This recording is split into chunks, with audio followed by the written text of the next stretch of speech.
ମୁଁ ଡକ୍ଟର ମାନସୀ ମିଶ୍ର। ମୁଁ ଗୁରୁଶ୍ରୀ ନିରଞ୍ଜନ ରାଉତ ତତ୍ତ୍ୱାବଧାନରେ ଗତ 25 ବର୍ଷ ହେଲା ଏଇ ନୃତ୍ୟଶୈଳୀରେ ଅଛି। ଆଉ ମୋର ସୌମ୍ୟାଞ୍ଜଳି ନୃତ୍ୟ କଳା ଅନୁଷ୍ଠାନଟି ମୁଁ 2019ରେ ସ୍ଥାପିତ କରିଥିଲି।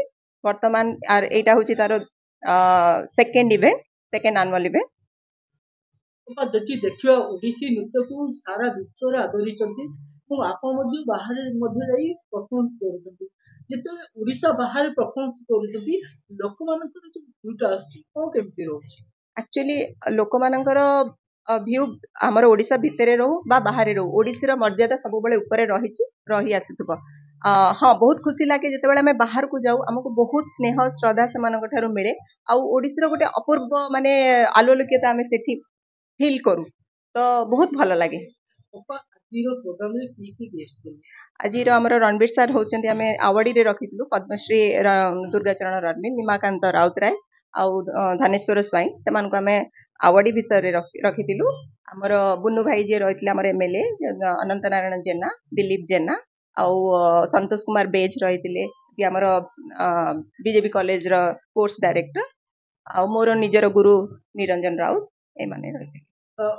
ଯଦି ଦେଖିବା ଆଗକୁ ରଥଯାତ୍ରା ଆସୁଛି, ଜଗନ୍ନାଥ ଏବଂ ଓଡ଼ିଶୀ ସଂସ୍କୃତି ଦି ଜଣଙ୍କର ବହୁତ ଭାବ ବିନିମୟ ରହିଛି, ସେଥିରେ ଆପଣଙ୍କ ପିଲାମାନେ ଯାଇକି ଓଡ଼ିଶୀ ପ୍ରଦର୍ଶନ କରିବେ?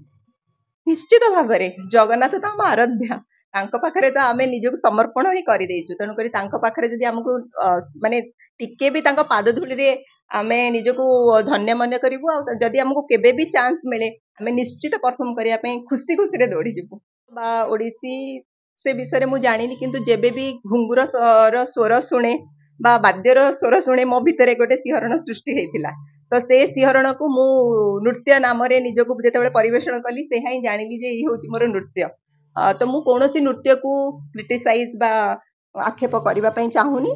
ମତେ ଓଡ଼ିଶୀ ନୃତ୍ୟ ଭଲ ଲାଗିଲା, ମୁଁ ତାକୁ ନେଇ ଆଗକୁ ବଢୁଛି।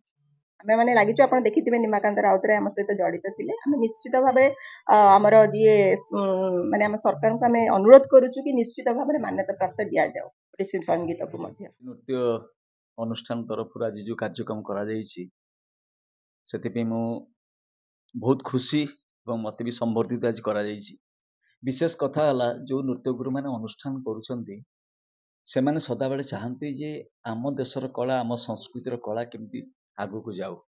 ତେଣୁ ତାଙ୍କର ଯେଉଁ ଚେଷ୍ଟା, ଏଇଟା 2 ବର୍ଷରେ ପଦାର୍ପଣ କରିଛି ଏଇ ଫେଷ୍ଟିଭାଲଟି। ତେଣୁ ମାନସୀକୁ ମୁଁ ବିଶେଷ ଭାବରେ ଧନ୍ୟବାଦ ଦେବି, ସେ ଏଇଭଳିଆ ଏକ ପ୍ରୋଗ୍ରାମ ଆୟୋଜନ କରିଛନ୍ତି ଏବଂ ସେଥିରେ ବିଭିନ୍ନ କଳାକାରଙ୍କୁ ମଞ୍ଚ ଉପରକୁ ଆଣିବା ପାଇଁ ସୁଯୋଗ ଦେଇଛନ୍ତି। ତେଣୁ ତାଙ୍କର ଯେଉଁ ଇଚ୍ଛା ଅଛି ଯେ ଭଲ କଳାକାର ସେ କେମିତି ତିଆରି କରିପାରିବେ, ଏ ଅନୁଷ୍ଠାନ କେମିତି ଉପରକୁ ଯାଇପାରିବ, ସେଥିପ୍ରତି ସମସ୍ତଙ୍କର ସହଯୋଗ ରହିବା ଦରକାର ଏବଂ ସମସ୍ତଙ୍କର ସହାନୁଭୂତି ରହିବା ଦରକାର। ମାନସିକ ସମସ୍ତେ ସହଯୋଗ କରନ୍ତୁ, ଅନୁଷ୍ଠାନକୁ ସହଯୋଗ କରନ୍ତୁ। ଯଦି ଦେଖାଯିବ ଓଡ଼ିଶୀ ନୃତ୍ୟକୁ ଶାସ୍ତ୍ରୀୟ ମର୍ଯ୍ୟାଦା ମିଳିଲା, କିନ୍ତୁ ଓଡ଼ିଶୀ ସଙ୍ଗୀତକୁ ସାର୍ ଏପର୍ଯ୍ୟନ୍ତ ମିଳିପାରିଲା ନାହିଁ। ଶୁଣନ୍ତୁ, ଏତେ ମୁଁ ତ ନିଶ୍ଚିତ ଭାବରେ କହିବି ଯେ ନିହାତି ପକ୍ଷେ ଏଇଟା ଆମର ଓଡ଼ିଶୀ ସଙ୍ଗୀତ ଆମର ଶାସ୍ତ୍ରୀୟ ସଙ୍ଗୀତ, ଆମ ମାଟିର ସଙ୍ଗୀତ। ଯେମିତି ଓଡ଼ିଶୀ ନୃତ୍ୟ ଆମ ମାଟିର ନୃତ୍ୟ, ସେମିତି ଓଡ଼ିଶୀ ସଙ୍ଗୀତ ଆମ ମାଟିର ସଙ୍ଗୀତ। ବିଶେଷ ଭାବରେ ଅନେକ ଗୁଡ଼ିଏ ପ୍ରଚାର ପ୍ରସାରର ଅଭାବ ଅଛି। ଯଦି ବେଶୀ ପ୍ରଚାର ପ୍ରସାର ଖାଲି ଆମେ ଆରି ଭିତରେ କଲେ ହେବନି। ମୁଁ ତ ଭାବୁଛି ଓଡ଼ିଶାର ସବୁ ଜାଗାରେ ଓଡ଼ିଶୀ ସଙ୍ଗୀତ ପ୍ରଚାର ପ୍ରସାର ହେଇପାରୁନି, ଯେତେ ଡିଷ୍ଟ୍ରିକ୍ଟ ଅଛି ଜିଲ୍ଲା ସ୍ତରରେ ବି ହେଇପାରୁନି। ବାହାରେ ବେଶୀ ହେବା ଦରକାର। ସରକାରଙ୍କର ଯେଉଁ ସେଣ୍ଟ୍ରାଲ ସଙ୍ଗୀତ ଏକାଡେମୀ କଥା କୁହନ୍ତୁ, କି ଦିଲ୍ଲୀ କଥା କୁହନ୍ତୁ, କି ବମ୍ବେ କଥା କୁହନ୍ତୁ, କି ମାଡ୍ରାସ କଥା କୁହନ୍ତୁ, ବିଭିନ୍ନ ଜାଗାରେ ଯଦି ସଙ୍ଗୀତର ଆସର ନିଆଯାଏ, ପ୍ରତିଷ୍ଠିତ କଳାକାରମାନେ ଯାଇ ସେଠି ସଙ୍ଗୀତ ପରିବେଷଣ କରନ୍ତି, ଲୋକମାନେ ସେଠି ଦେଖିବେ, ଶୁଣିବେ, ତାହେଲେ ନିଶ୍ଚିତ ପକ୍ଷେ ଆମ ସଙ୍ଗୀତ ଉପରକୁ ଯାଇପାରିବ। ଶାସ୍ତ୍ରୀୟ ତ ଅଲରେଡ଼ି ଶାସ୍ତ୍ରୀୟ, କିଛି ଅସୁବିଧା ନାହିଁ ଆମ ସଙ୍ଗୀତରେ। ଆମର ରାଗ ତାଳ, ଆମର ବିଭିନ୍ନ ପ୍ରକାର ନୂଆ ନୂଆ କଥା ଅଛି ଆମ ସଙ୍ଗୀତରେ। ତେଣୁ ଗୋଟେ କଥା ହେଲା, ବେଶୀ ପ୍ରଚାର ପ୍ରସାର ହେବାର ଆବଶ୍ୟକତା, ଯାହାଫଳରେ ନିଶ୍ଚିତ ପକ୍ଷେ ଆମେ ଯଦି ପ୍ରଚାର ପ୍ରସାର ବେଶୀ କରିପାରିବା, ଆମ ସଙ୍ଗୀତ ପ୍ରପର ଆମକୁ ଯେହେତୁ ସୁଯୋଗ ଦେଇଥିବାରୁ ଆମେ ବହୁତ ମାନେ ଖୁସି। ଯଦି ଦେଖିବା ଓଡ଼ିଶୀ ସଙ୍ଗୀତକୁ ପୁରା ବିଶ୍ୱରେ ସମସ୍ତେ ଆଗ୍ରହ କରୁଛନ୍ତି, ଆପଣ କାହିଁକି ଓଡ଼ିଶୀ ଗୀତକୁ ବାଛିଲେ, କାହିଁକି ଅନ୍ୟ ଗୀତକୁ ନାହିଁ? ଆମ ସଂସ୍କୃତିକୁ ହିଁ ବାଛିବାଟା ଆମକୁ ଠିକ୍ ଲାଗିଲା, ତ ମୋତେ ଠିକ୍ ଲାଗିଲା। ତ ତ ଆମର ସଂସ୍କୃତିଟାକୁ ଯେତେ ଆମେ ଆଗକୁ ନେବୁ ଆମ ଦେଶ ବି ସେତିକି ଆଗକୁ ଯିବ, ଆମର ବି ନଲେଜ କିଛିଟା ମାନେ ଗ୍ରୋ ହବ, ଆମେ ବି ସବୁ ଜାଗାରେ ପରିଚିତ ହେଇପାରିବୁ। ଆପଣ ଯେତେବେଳେ ବାହାର ଷ୍ଟେଟକୁ ଯାଆନ୍ତି ଓଡ଼ିଶୀ ନୃତ୍ୟ ପ୍ରଦର୍ଶନ କରନ୍ତି ସେତେବେଳେ ତାଙ୍କର କଲଚର ଆମ କଲଚର ଭିତରେ ବହୁତ ବିବିଧତା ଥାଏ, ତାଙ୍କ ଅଡ଼ିଏନ୍ସ ମାନଙ୍କ ତରଫରୁ କ'ଣ ରିପ୍ଲାଏଟା ଅଛି?